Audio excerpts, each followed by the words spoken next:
Sensibilisation des jeunes aux bonnes pratiques en matière de sexualité. On en parle avec Angela Teika, journaliste, écrivaine, activiste, chef service web de l'OITB depuis 2 ans et porte-voix des victimes de harcèlement au Bénin. Bonjour Madame Teika. Bonjour Madame Adjinakou Rebecca. Toujours aussi jeune. Oh, laisse. La jeunesse, c'est un état d'esprit, c'est ce qu'on a appris l'habitude de dire. Je pense que quand on garde son esprit vif, je pense que la jeunesse y est toujours. Du coup, on va rentrer dans le vif du sujet. Ok. Enfin, c'est une sensibilisation que vous voulez faire dans les établissements et autres autour de la sexualité. Donc, de prime abord, qu'est-ce que c'est que la sexualité? Pour moi, la sexualité, d'abord, c'est l'ensemble des caractères sexuels distinctifs. C'est-à-dire ces caractères comme le sein chez la femme, où il y a les glandes mammaires qui font que le sein est beaucoup plus proéminent chez la femme. Et chez l'homme, par exemple, les caractères sexuels secondaires comme la barbe, la voix grave, des choses comme ça, ce sont des caractères sexuels distinctifs qui font partie de la sexualité. Après ça, je dirais que la sexualité, c'est aussi l'ensemble de comportements qui participent à la satisfaction de l'instinct sexuel et aussi reproductif. C'est des comportements qu'on a pour après pouvoir se satisfaire sexuellement et ensuite se reproduire. Donc moi, je dirais que la sexualité, c'est l'ensemble de toutes ces choses-là. D'abord, différencier le mâle et la femelle. Ensuite, les comportements que chaque sexe devrait avoir pour se satisfaire au niveau de son instinct sexuel et plus tard pour se reproduire. D'accord. Alors, sexualité et jeune. Sexualité et jeune. Maintenant, quand on dit jeune, la tranche d'âge au Bénin. Oui, moi je pense que quand on parle de jeunesse, on le disait tout à l'heure, c'est un état d'esprit. Moi-même, je peux dire que je suis encore jeune. Mais en réalité, si on veut rentrer dans le sujet qui nous réunit, je dirais que les jeunes, c'est entre 9 ans et 21 ans, jusqu'à 21 ans. Voilà. D'accord.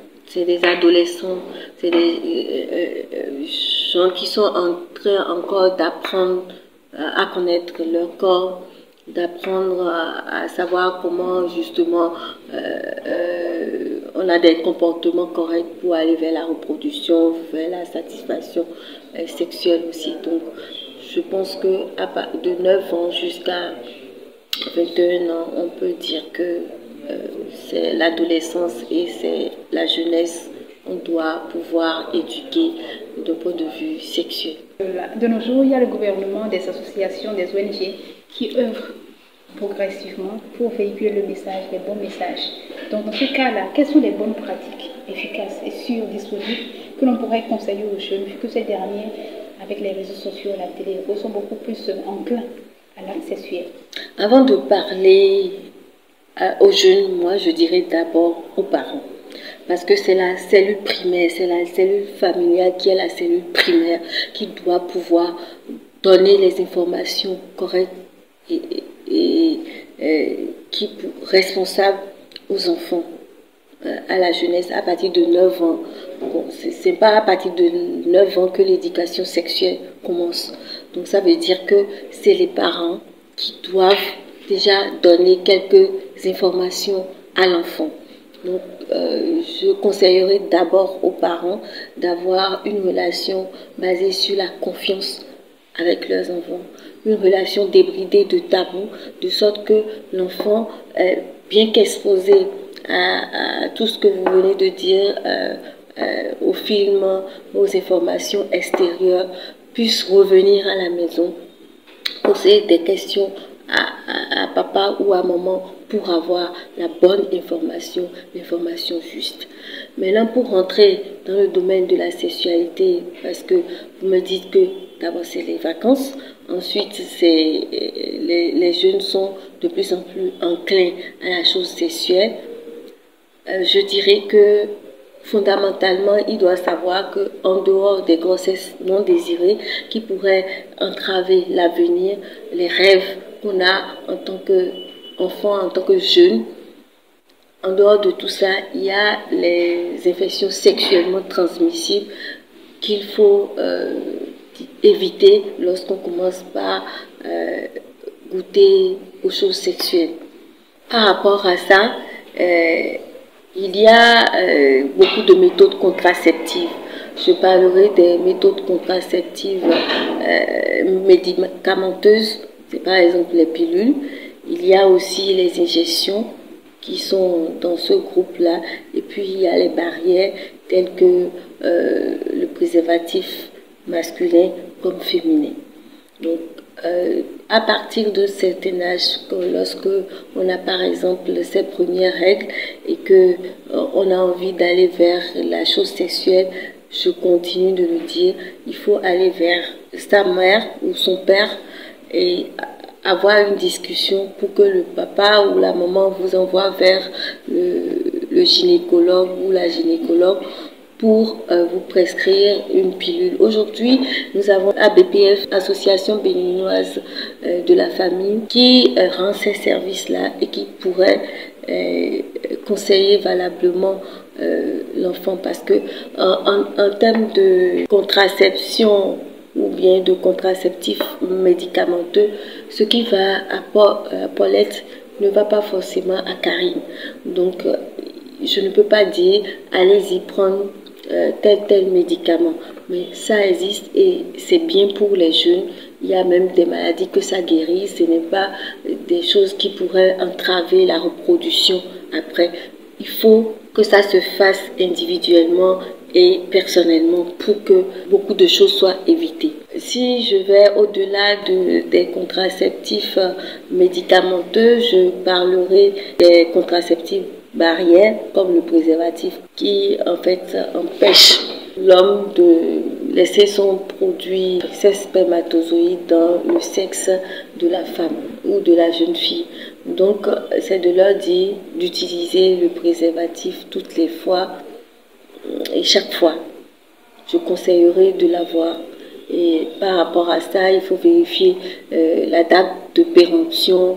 Il faut conserver ça dans des milieux où la lubrification qu'il y a naturellement sur le préservatif reste en place. Sinon, après, ça peut se casser lorsque c'est périmé, puisque c'est du latex. Si c'est périmé ou s'il n'y a pas une bonne lubrification déjà de la matière, ça peut se casser. Les femmes aussi peuvent se procurer, ou les filles peuvent se procurer le préservatif féminin, le fémidon donc. Mais avant tout ça, il faut savoir que c'est mieux de pratiquer l'abstinence. L'abstinence sexuelle, c'est ce qui est meilleur. Maintenant, à un certain âge, évidemment, on peut dire que on peut y aller, mais avec une sexualité responsable. Savoir qu'il y a donc toutes ces maladies-là qu'on peut attraper, les infections sexuellement transmissibles, comme je le disais, et aussi des grossesses non désirées pour les femmes, les filles. C'est vrai qu'aujourd'hui, on parle du droit à l'avortement, mais ce n'est pas pour autant qu'on ira vers l'avortement tous azimuts. Il faut se protéger quand on sait que on peut, lorsqu'on a des rapports sexuels, tomber enceinte et qu'on n'est pas en fait prêt à faire face à l'arrivée d'un bébé. Il y a beaucoup qui pensent que le fait que l'on sensibilise les jeunes autour de la chose sexuelle pousse les jeunes à aller vers. Mais c'est faux. L'idée, ce n'est pas de leur demander d'aller vers les relations sexuelles. Le garçon et la fille doivent connaître leur corps. La fille doit connaître son corps, le garçon doit connaître son corps et la fille doit connaître le corps de l'homme, comment ça fonctionne. Le garçon aussi doit connaître. Et cet apprentissage, c'est entre 9 ans et 21 ans. Quand on leur apprend ça, c'est pas pour leur demander d'aller vers les rapports sexuels. Au contraire, quand tu sais que si tu fais ci, tu peux avoir une grossesse non désirée, et que tu ne peux pas faire face à l'arrivée d'un bébé, tu vas prendre tes dispositions. En même temps, il y a le VIH-Sida, il y a l'herpès génital, il y a la gonococcie, la syphilis, il y a beaucoup de maladies qu'on peut attraper. L'hépatite, on peut aussi l'attraper sexuellement. Donc, c'est mieux d'apprendre aux enfants. Ce n'est pas leur demander d'aller vers la débauche. C'est vrai, je sais que beaucoup de parents pensent que si à 16 ans, j'amène mon enfant chez le gynécologue pour lui parler de son corps, pour la mettre sous pilule, c'est justement lui demander d'aller faire ça. Mais non, au contraire, c'est que vous le responsabilisez.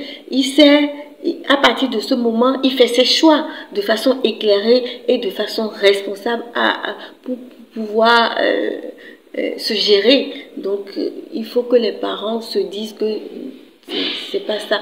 J'aime vraiment donner mon exemple. Moi, c'est à 8 ans que ma fille, elle est allée me voir pour me demander, maman, je suis sortie d'où? D'autres parents auraient eu peut-être une colère aiguë, c'est-à-dire systématique. Ils auraient cru halluciner qu'un enfant de 8 ans vienne leur poser cette question. Mais j'ai trouvé les mots pour lui expliquer qu'en fait, son papa a apporté quelque chose, un élément. Moi aussi, j'avais un élément et puis elle a poussé dans mon ventre. Et après, c'est sorti par l'orifice où j'urine. Ça m'a fait énormément mal. Et puis, au fur et à mesure, quand on est par exemple devant les films à la télé, lorsque les scènes arrivent et que ils ont envie, mes enfants ont envie d'éteindre, moi je leur dis non, on n'éteint pas. C'est des occasions que je prends, je saisis en fait pour leur expliquer comment ça se passe. Vous voyez, ce sont des adultes qui sont en train de faire un truc pareil, par exemple. Vous n'avez pas encore l'âge et quand vous le faites, vous savez que comme ils s'embrassent là, ça peut être ci, ça peut être ça. Et dans le film, on ne s'embrasse pas, en fait, c'est un jeu, des choses comme ça. Et profitez pour leur parler. Parce que quand on interdit des choses aux enfants, ils s'adonnent à ça. C'est un caractère humain. C'est les humains. Quand quelque chose est interdit, on a tendance à aller vers cette chose-là pour découvrir. Et cette période-là, c'est une période de découverte pour l'enfant. L'enfant à 8 ans, elle avait déjà un frère. Elle devait se demander, mais pourquoi lui, il a quelque chose de long entre les cuisses et moi, je n'ai pas ça. C'est des questions que les enfants se posent et c'est normal. Donc, c'est le parent qui est là pour lui donner les explications et pour lui expliquer, l'apaiser. Donc, c'est pas demander aux enfants d'aller le faire. Au contraire, ça devrait nous permettre de ne plus avoir les grossesses non désirées qui conduisent après au décès ou bien à l'aboutissement de la fille et aujourd'hui à l'élimination des femmes de façon générale. Parce que quand on parle de discrimination positive aujourd'hui, on n'a même pas des femmes qui sont vraiment formées parce qu'elles n'ont pas pu aller loin dans leur cursus à cause des grossesses non désirées, par exemple. Au vu de tout ce que nous avons eu à dire, en grosso modo, quel conseil pourriez donner à ces jeunes-là par rapport aux pratiques, bien sûr? Nous sommes au mois d'août et c'est un mois qui est réputé pour être très frais. Donc, les pratiques sexuelles, on a remarqué, il y a eu des études dans notre pays où on a remarqué en fait que il y a beaucoup de gens qui s'accouplent en août et puis après, à la rentrée, on a des grossesses et des avortements clandestins. Aujourd'hui, l'avortement clandestin est en train d'être transformé en avortement sécurisé. Mais ce n'est pas pour cette raison qu'on ne va pas demander aux enfants d'avoir des activités récréatives saines pendant les vacances. On peut par exemple faire un job dans un restaurant, faire des activités saines, le sport, sortir à faire du basket, du football et éviter au maximum d'aller vers les pratiques sexuelles. Maintenant, si on doit aller vers des pratiques sexuelles, c'est de se protéger forcément parce que sans capote, tout capote. Il faut le retenir. Une seule fois suffit pour avoir une grossesse non désirée. Une seule fois suffit pour avoir par exemple le VIH-Sida ou une gonococcie qui pourrait compromettre la santé de la reproduction plus tard. Donc c'est ce que moi je demanderais aux enfants. Les vacances, ce n'est pas la débauche. Et les pratiques sexuelles, les choses sexuelles, c'est à partir d'un certain âge. Si on ne peut pas pratiquer l'abstinence, c'est vraiment de prendre cette disposition pour enfin, réaliser ses rêves. Parce que c'est important quand on vient au monde, ce n'est pas pour attraper des maladies, mais c'est apporter sa pierre au développement de ce monde-là. Chacun de nous a une mission et pour l'accomplir, il faut avoir des comportements responsables, non seulement face au sexe, mais face aux choses de façon générale dans la vie. Mot de la fin. J'ai assez parlé. Je dis belles vacances à tout le monde. Merci beaucoup. C'était Angela Peïcha, interviewée par Rebecca Adjinakou, promotrice de DBS, autour de la thématique sensibilisation des jeunes aux bonnes pratiques en matière de sexualité.